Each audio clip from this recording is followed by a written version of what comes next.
Is called the Cloud App Gap, Why Prospects Don't Buy and Customers Don't Pay. My name is Karen McPhillips, and I'll be your host this afternoon. I'm joined today by my colleagues Paul Weichselbaum, PlumChoice Executive Vice President, and Wynn Grubbs, PlumChoice Senior Vice President. Paul, a business strategist who advises companies on penetration, expansion, growth, and turnaround strategies in both new and existing markets, will set the stage today by sharing the motivators and hurdles for SMBs moving to the cloud, perspective on the cloud application ecosystem, and factors that not only create but widen the cloud app gap. Wynn, a business development and market strategist with deep experience in the specialized technical and outsourced services sectors, who also has background in the telecommunications, retail, and software industries, will offer observations on the cloud app gap and its impacts, as well as provide very specific service examples that serve as routes to bridging the gap. Before I turn things over to today's speakers, however, I have a few logistical items as well as a question for you. Just to note, all participants will be muted for the duration of the webinar. Of course, your active participation is encouraged, so please submit your answer for each poll we place up, as well as utilize the questions tool in the lower right of your screen for any questions or comments you might have concerning the topic, speakers, or PlumChoice. We have purposely allowed for Q&A time following the speakers' presentations, so questions are definitely encouraged.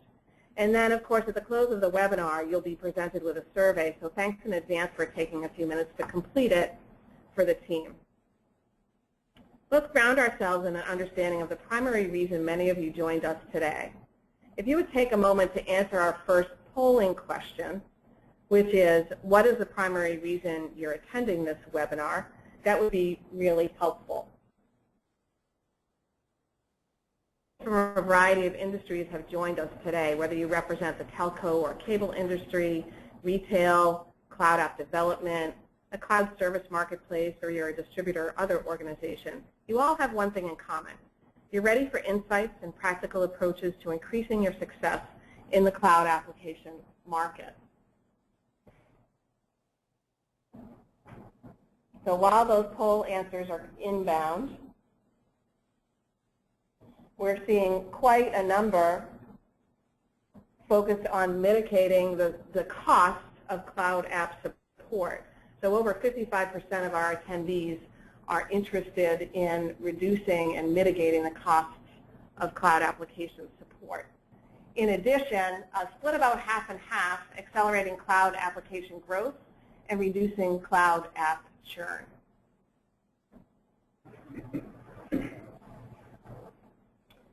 So with that in mind, I'll turn it over to Paul Weichselbaum, our Executive Vice President. Paul? Thank you, Karen, and good afternoon, everyone.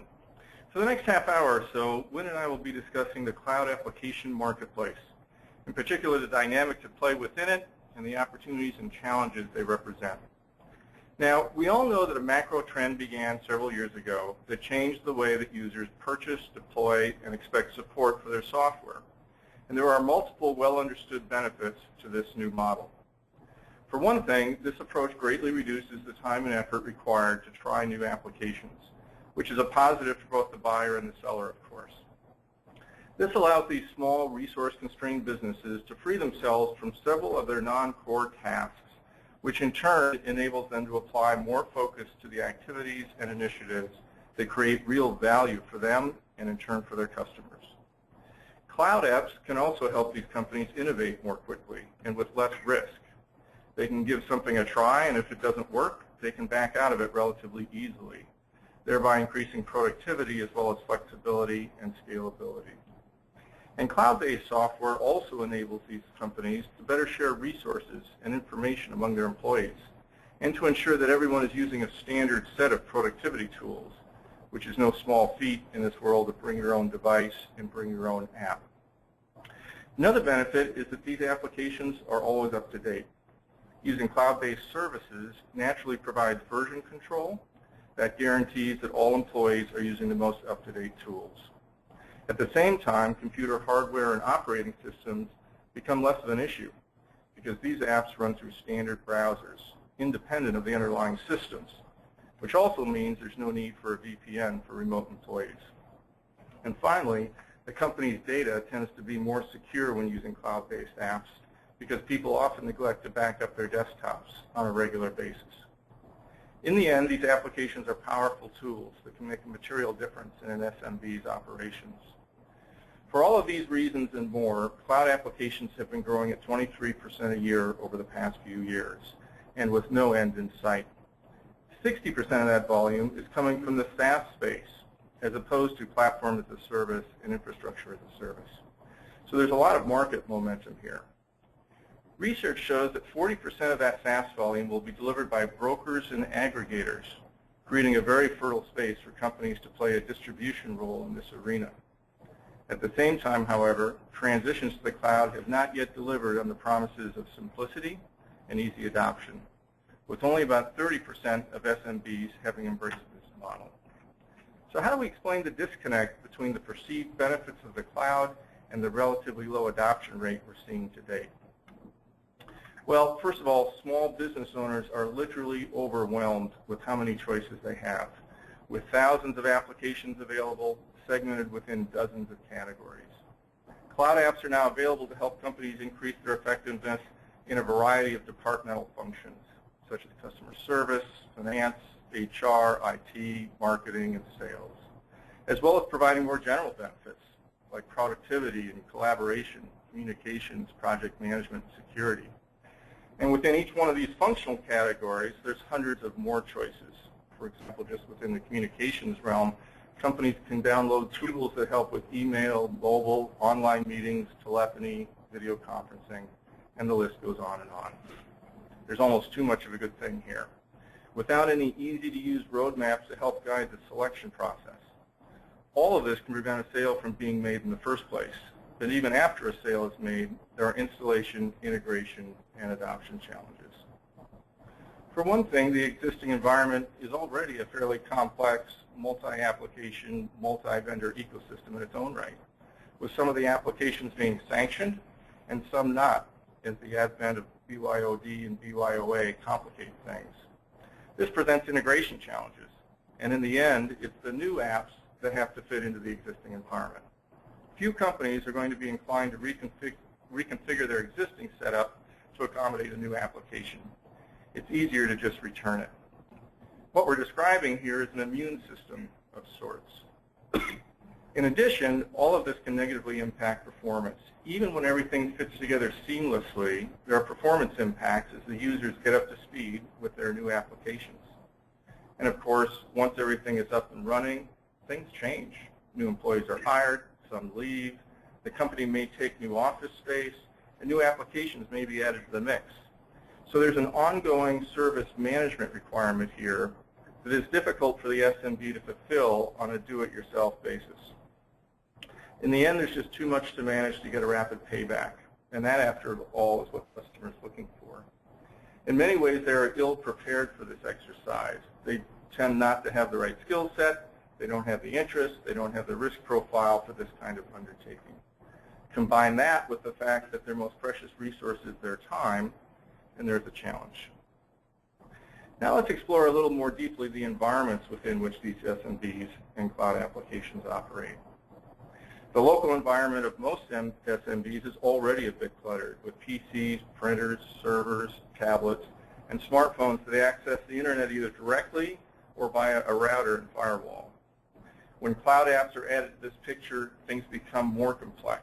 So the company now has a hybrid environment. Some of the applications and data are kept locally, others are in the cloud. For someone who is non-technical and has little interest in messing with this stuff, that could be a turnoff. If we look at the macro environment, we see that there's a lot going on here as well. At the top of the system, we have the developers who write software and create the applications. And there are hundreds, if not thousands of them, when you include all the independents. They, in turn, create the actual applications that the SMBs use in their businesses. This next layer, which we've labeled cloud service marketplaces, is a vital element of the cloud application phenomenon, as these are the companies that help make these applications consumable as business offerings by providing a number of back-office capabilities to streamline and simplify the distribution of these applications. These are functions such as provisioning, service delivery, service management, billing, payment management, and reporting, all of which the distributors rely on as they set up their virtual storefronts from which these applications are sold. These distributors are the ones that appear at the next layer of the ecosystem slide, the telcos, cable companies, OEMs, and retailers from whom the SMBs actually buy. Now, there are a lot of advantages to this construct, but at a high level, it enables companies to do what they do best. Software companies write code, the marketplace companies facilitate commerce, and the distributors sell, all in service of the SMBs at the bottom. Nonetheless, this is a somewhat complicated ecosystem. If we take a step back and put together what we've discussed so far, we have a number of points of friction along the customer journey, which includes pre-sales consideration and the actual purchase, and then installation, onboarding, training, usage, and ongoing moves, adds, changes, and disconnects. First, the buyer has to navigate an enormous set of choices, including which distributor to buy from. And this can prevent a sale even before the process starts. Then the customer has to download the software, which a surprising number of companies need help with in our experience.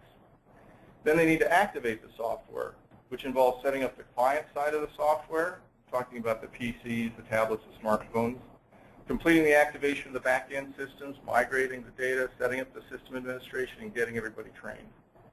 And none of this is easy.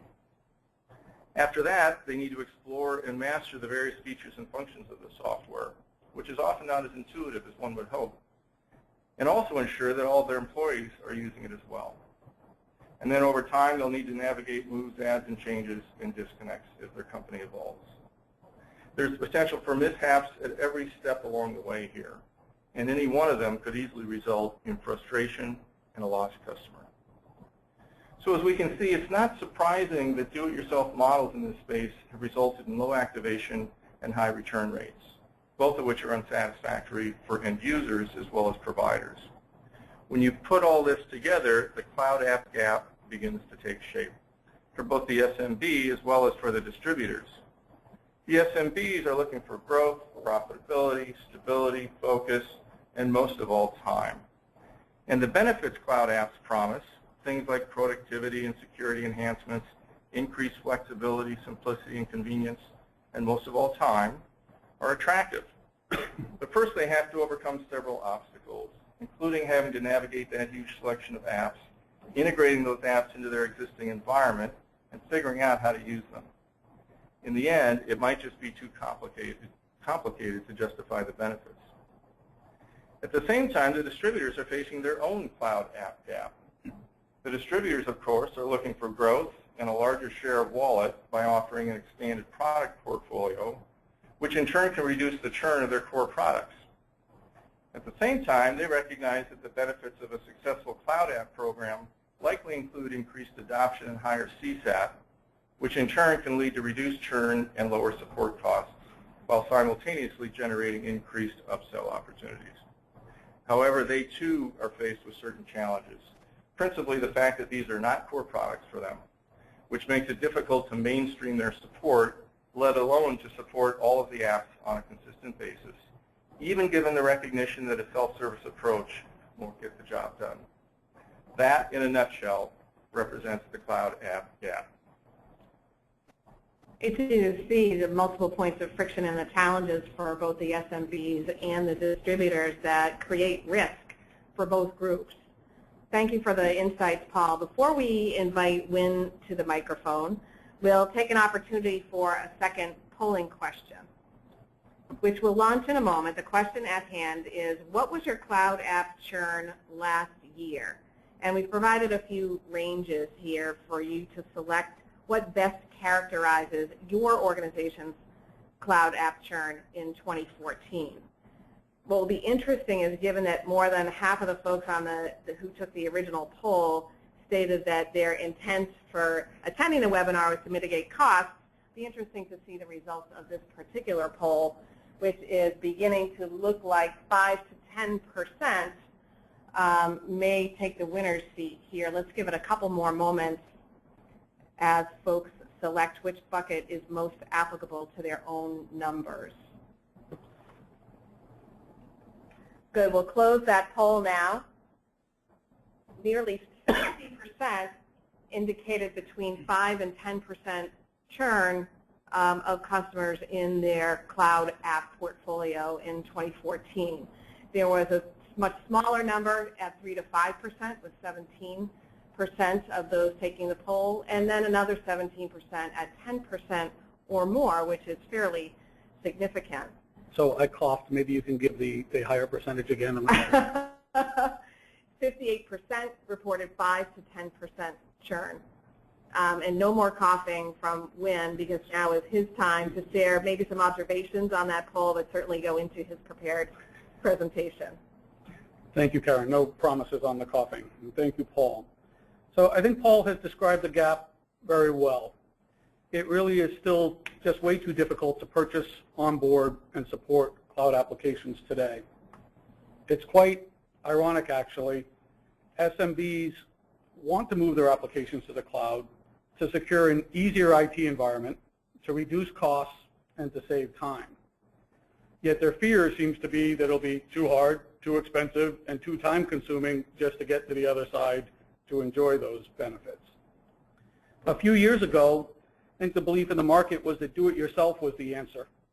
Businesses were going to download cloud applications, step through some sort of wizard, and start using the application instantly. Many distributors started that way, and the results simply were not good. So the market has spoken. Do-it-yourself is not the complete answer, and services are successfully being embraced to fill this gap. Distributors and resellers who have embraced services have seen quite a bit of growth in their sales as these barriers to adoption are addressed. You can see in the upper left of this slide.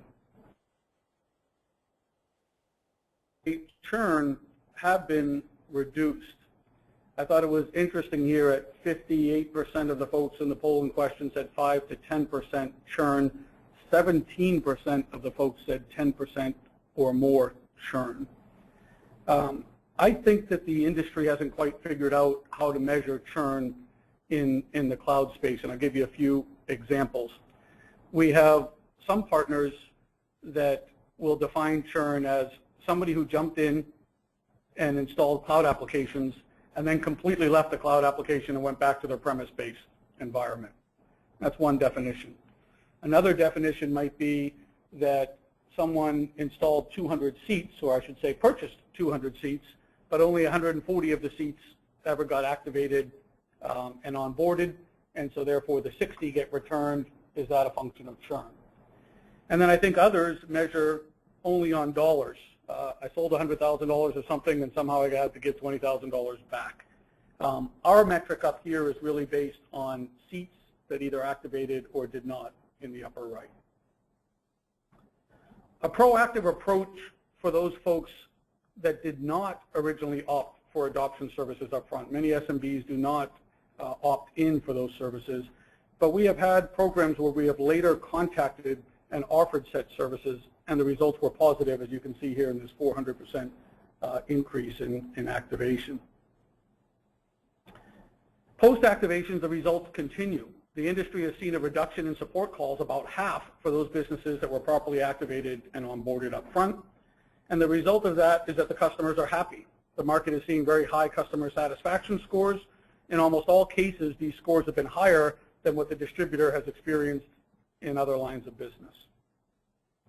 So of course, these high scores can be leveraged. Customers are then available for more solutions. There's been up to a 25% lift in revenue through upselling either additional seats of the existing cloud application. Once the SMB understands the ease of adoption, they're likely to go install more seats, or through the sale of additional applications altogether. So let's relook at the typical suite of services that Paul touched upon here.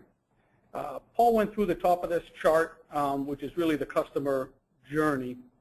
A couple of comments here on the bottom of the chart. The suite of services that are needed to facilitate each part of the customer journey needs to be purpose-built for where the customer is in their journey. If you took a look at all these services on the bottom and took a more macro view, the categories would simply be sales conversion, onboarding, and ongoing support. There are certainly flavors of that, but sales conversion, onboarding, and ongoing support tend to be the three buckets of services in this industry. But zeroing in on the specifics is important. For example, installation does not equal onboarding. There are many cases of installed solutions without the requisite understanding of what it really takes to use the application in a customer environment fully. If we take a look at the ecosystem that Paul brought up, I wanted to step through this briefly because the services for cloud applications don't just touch the bottom of this chart. They really are integrated into all pieces of this chart.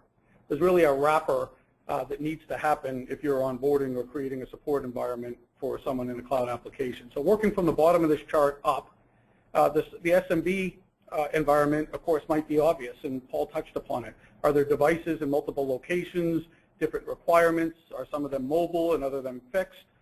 Is it a BYOD environment? As we move up the chart, the distributors themselves often have specific requirements. Sometimes there's requirements for connections or links to integrate one of the cloud applications with core offerings of the distributor. So we've seen, for example, voice communications with a collaboration cloud application. When the installation and the onboarding needs to happen, the distributor wants both of those onboarded at the same time and wants those two items talking to each other. Continuing to move up the chart, distributors partner with different cloud brokers or marketplaces.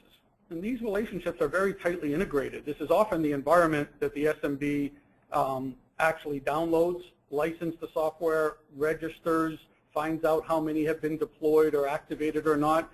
This is really where they live to go understand their cloud environment. So good onboarding and support services need to accommodate all the variations of the cloud brokers.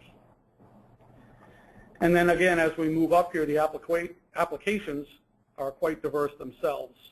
Some require only simple downloading, and others involve conversion from existing premise-based environments and data migration. We'll show a couple of examples of these in a moment. And then at the top of the chart here, the application developers, and we may have some here on the phone, but they're not always making this easy either. We have found different support requirements that are put into place for different distributors based on the distributor's expertise and the volume that they might sign up and secure in the market. So we've seen that not every distributor sees their responsibilities in the same way, and we've had to customize some of the services as a result. I mentioned the diversity of service offerings and the varying requirements. This is just a quick chart that shows some of those common support functions in specific groupings of applications. If you take a look at office productivity on the top and online backup on the bottom, they have heavy needs in the onboarding and activation arena because, quite frankly, there's data migration. There's data involved that needs to move from one place to the other, and that needs to happen before you move forward.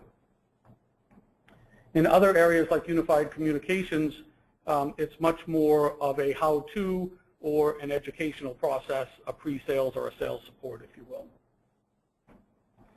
Continue to drill down a bit. I get questions on, well, what exactly does an onboarding look like? So we're going to try to drill down and show you some specific examples and also show you some pricing and talk a little bit about who might pay for these services, which it looks like, based on the polling question, that's probably the most interesting area for you. So here's an example of an Office 365 migration offer, if you will. Hopefully the font is big enough on this chart for you. The services need to be digestible and easily understood, not only by the SMB to have proper expectations set, but also by the distributor, because they need to talk about this type of service when they're actually selling the cloud application at the beginning. So the clear expectation and being able to identify and bullet point out, if you will, the offering is important. This segment of the industry doesn't work well in a hourly, I'll go do installation of your Office 365, I'll keep the meter running and I'll let you know when I'm done. We've tried to go package these things from a cost perspective, either for the distributor into digestible pieces, and if the SMB is paying for it, we do the same thing. So this is one example. It's certainly not the only example of getting Office 365 onboarded. There's others that do take more time and more hours, but I thought this example might be good. And it involves really a walkthrough with a small business that allows for an assessment of the current environment. It can be complex, as Paul showed in the diagram. The setup of the initial domain with some initial data entry points, the download and installation of any needed components, and in this particular offer, the migration of up to 2 mailboxes. So migration is a key component. It can often take long periods of time. So in this particular offering, teaching the customer how it works, setting them up with the proper tools, and allowing them to migrate the other mailboxes when they have the time to go do it, is usually received very well. Even a small business, though, might not want to migrate all at once.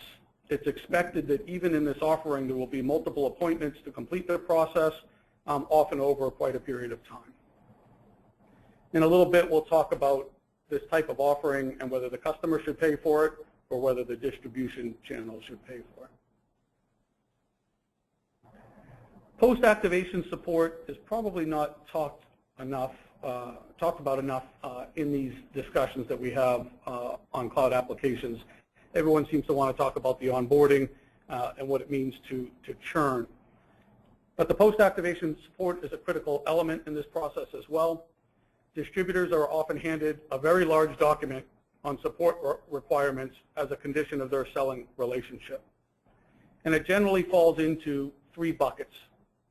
The first is centered on usage and administration. It can be handled through chat, can be handled through phone, and it's really the primary contact point for each SMB to reach out and have any questions that they might have on an ongoing basis answered.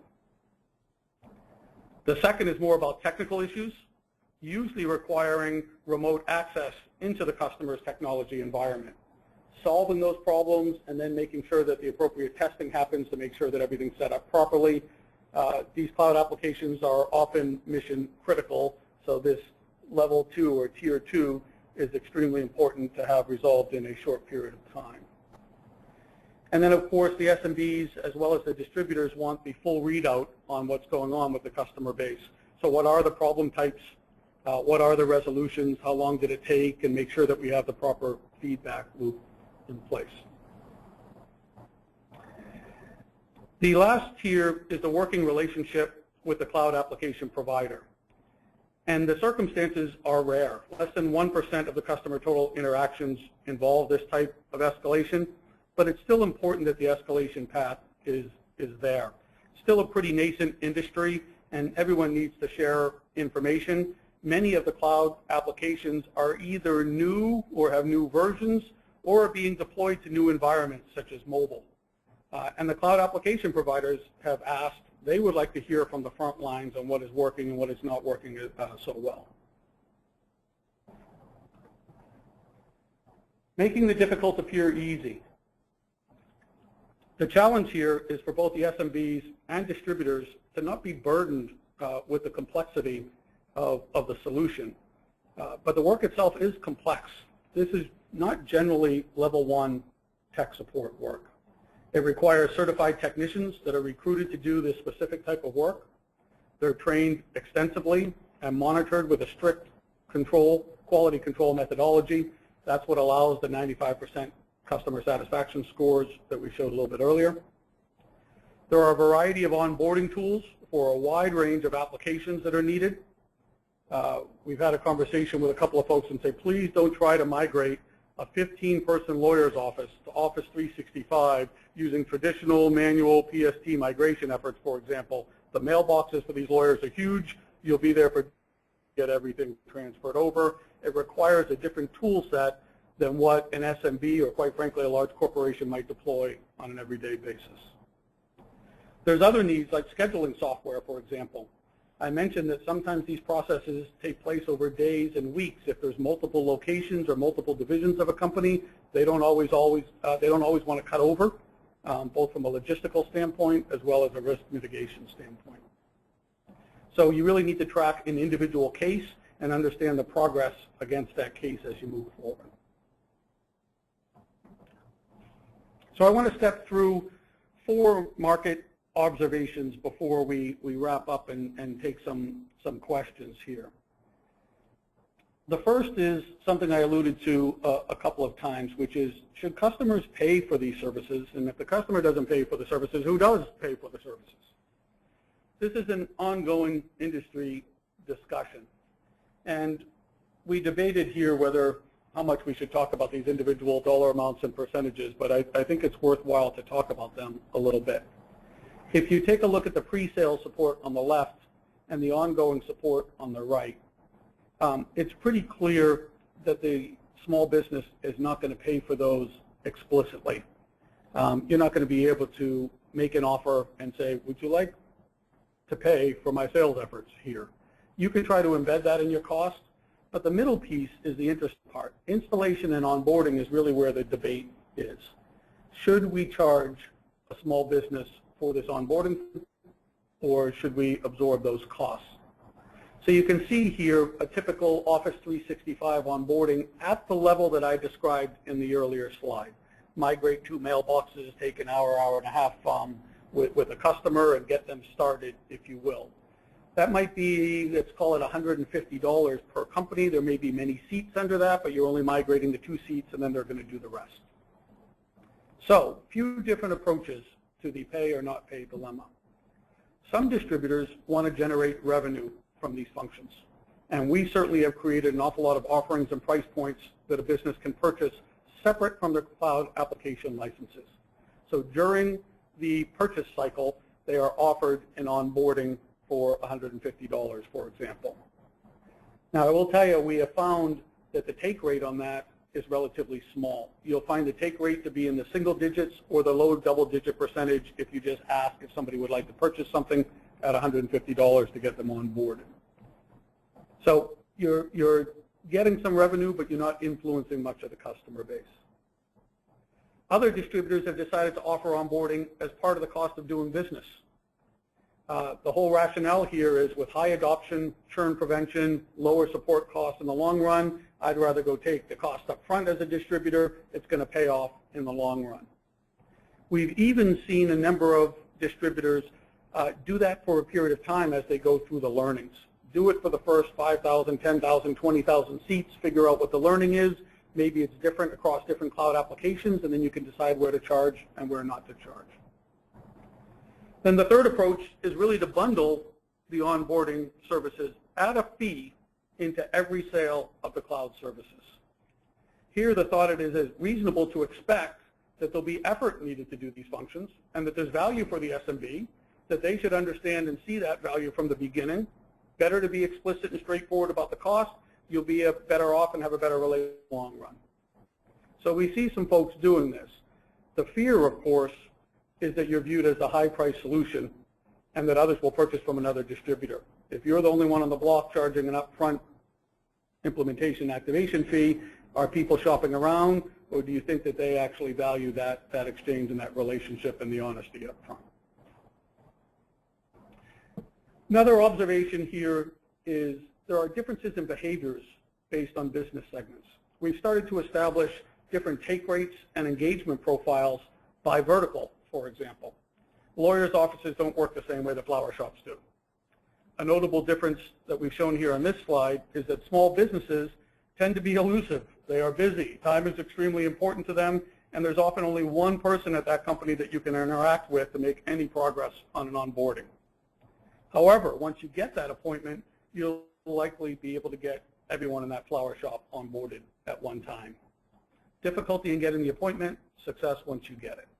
Larger companies tend to be more project-based, requiring multiple calls and appointments. You can get them started, but to get a couple hundred seats done is difficult. Multiple calls, and the danger here is that you end up having 40 or 60 seats inactivated that are lingering out there, resulting in churn. Another question that I get often is regarding the portfolio of cloud applications that are being offered. I spoke with a distributor recently, and they said 80% of the sales come from Office 365, but this particular distributor had 5 other applications in their portfolio.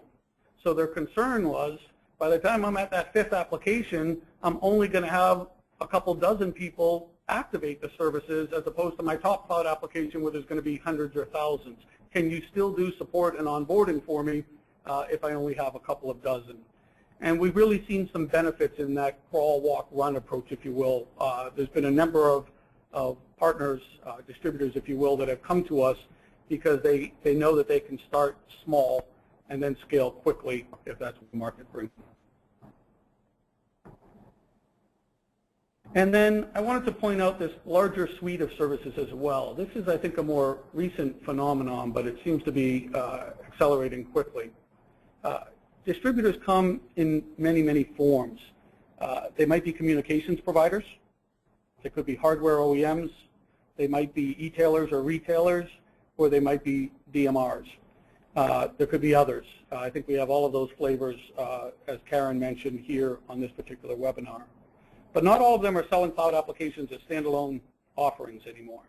They're increasingly bundling these cloud applications with other offerings that they would consider their core offerings. A couple of examples. A communications provider might be building a business-in-a-box bundle that includes Office 365, a collaboration cloud application, and voice and broadband services that might be core to that communications provider. So a couple of cloud apps, if you will, and a couple of core apps. Another example would be an OEM building a security suite. They might already have a network security module and a mobile security module. They're now going to bundle it with cloud versions of antivirus and backup solutions to really have a comprehensive security suite. So in these bundling cases, the stakes are much higher. The overall price point of the bundled solution could be 5 to 10 times higher than the seat licenses themselves. The small business no longer sees these as individual pieces. They see the solution as one whole solution. So there's more revenue opportunity, but there's also more at risk if you don't get it right.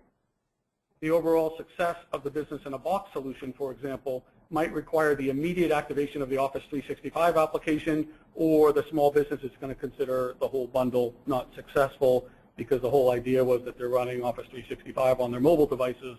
They have to get all of that done at once, or you might risk the churn of the whole solution.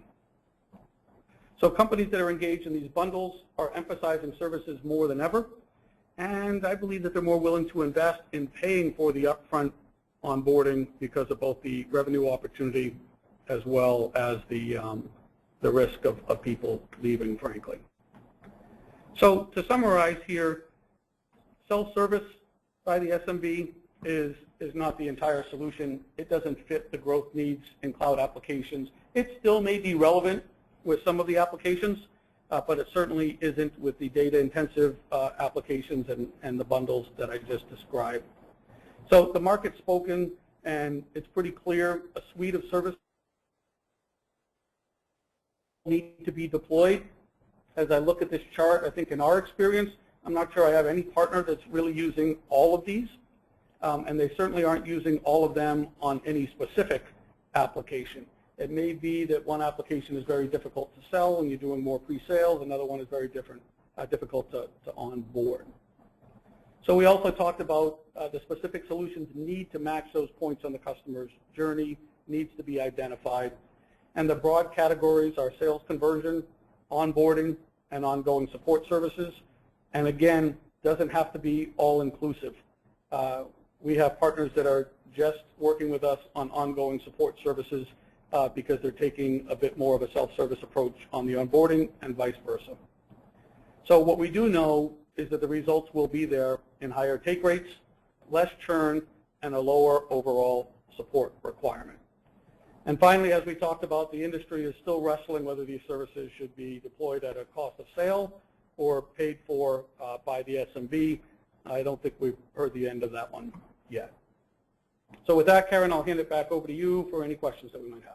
That's great. Thanks, Win. Thanks for the pragmatic look at cloud app support and the specific offers as well as the key considerations. And thank you to Paul for walking through some of the motivators and hurdles both for the SMBs in moving to cloud and for the ecosystem in being successful in the space. You know, most folks indicated that they joined today's webinar to explore the routes to mitigating cloud app support costs. The majority, 3/4 of you also reported greater than 5% churn in your cloud app customer base in 2014. I think what Win brought to the table are some very applicable thoughts and considerations as it relates to mitigating the cost, but also to reducing that churn. The information both folks shared prompted some questions, so why don't we go ahead and move right into those. When one of the things that you ended with, or was close to the end of your presentation, had to do with the user-paid model versus the brand-paid or distributor-paid model. What percentage of the PlumChoice business, one participant is asking, takes advantage of the user-paid model versus the partner-paid? Yeah, so thanks, Karen. I guess I'd answer in a couple of different ways here. Certainly, as I think I pointed out, the distributor-paid model is in place for ongoing support. So that's where we started a lot of our relationships, and that's in place and that's done. I think I showed a percentage up there, but quite frankly, it's often done as a dollar amount per seat, and it ends up being in that 8 to 12% range. So the distributor or partner, if you will, is certainly paying that. I think the question is probably more about the onboarding and activation piece that I had mentioned. And what we find most of the industry is really doing is paying for it themselves and not relying on the end user to pay for it. The stakes seem to be so high in getting adoption still and making sure that people are having the sales at the levels that they need to, that they're willing to go invest, the distributor, if you will, in the onboarding function to go facilitate the throughput, if you will. And that thinking also plays into the next question that was posted, which is, SMBs are price sensitive. So often the objection that a salesperson needs to handle has to do with, no, I can do it myself. So this do it for me versus DIY, DIY being the preference. It sounds like you're recommending the bundling in or the brand paid. Any other thoughts on that? Yeah, I think the bundle definitely helps in getting some of that support up front. I would also say that the industry is getting a little bit more mature and starting to segment out. So you have to look beyond whatever happens at the very beginning of the sale. So in a more sophisticated environment, you start to go understand who was successful in onboarding. So who has had 100 licenses for 10 days, 20 days, 30 days, 120 days, and only onboard a certain number of them. So we've started to do, I mentioned that 400% increase in proactive programs. It was actually the beginning of December last year that we started to get involved in outbound programs based on segmentation of the market. Who is likely to churn? Let's go reach out in for do-it-yourself. We're finding that they haven't been very successful. We can either watch it or we can go do something about it. So outbound is a consideration here as well. Let me just chime in for a moment on that, Karen. The other piece of this is that a lot of these folks don't know what they don't know. And a big part of the promise is it's going to be easy, it's going to be flexible, it's going to be inexpensive. And with very few exceptions, they're really not prepared for that journey. We talked about the friction and all the different steps and whatnot. By following best practice, which is Win is articulating, is the distributor pays for that. It provides a backstop. Certainly you can't force support on somebody, but if they go through the process on their own and it doesn't work, when they call to disconnect, you can have a backstop in place that says, well, Win, did you take advantage of our support? Well, gee, I didn't. Well, gosh, why don't you give it a try? It's free. They'll set you up, lickety split, and you're off to the races. Otherwise, you really have no recourse. Return comes in. You don't have that discussion. At that point, they're probably frustrated. They're probably emotionally disconnected from the purchase. So trying to sell an attach, if you will, that says, well, Win for another $5, $20, I could have somebody help you. They're like, hey, I'm done with this thing. So having that baked in, I think, whether they take advantage of it up front or not, they eventually will take advantage of it, because even if they get it installed in the beginning, 4 months later, they've forgotten how to do it. They have another employee join. We've seen this many times, and they reach back out for help. That's right. I think that's important. You triggered a couple things there, Paul. The outreach programs that we've done, we're not looking for money. It was just to get people back in the loop, to get the work done. So you hit upon it. They all want to get this done right, they don't have time. If you can show them the way and get the appointment, they'll get it done. Right. It's not, the barrier tends to be the fast-moving small business person. Great. I think we have time for one more question. Just coming in. Paul, this one was explicitly for you. Given how vast the cloud ecosystem is, who's logically positioned to offer these kinds of services to their SMB customers? Yeah, that's a great question. When we go back to the ecosystem slide, we talked about all the different interested parties, if you will. But at the end of the day, it's really the distributor who has that opportunity. They're the ones that have the direct connection, and they can leverage all of the support around them in that ecosystem. But they've got a right to that first seat relationship, and they're the ones that really need to take advantage of that. Great, thank you. And then one final question, as I didn't address it up front in the logistics, folks always wonder whether or not they'll receive the slides, and a PDF of the slides and the webinar recording will go out within 48 hours. Also, just a reminder, when you exit the webinar, you'll be presented with a survey. The webinar team really thanks you in advance for participating in that. It's just a couple of minutes to answer some questions to help us enhance our 2015 series. On behalf of Paul, Wynn, myself, and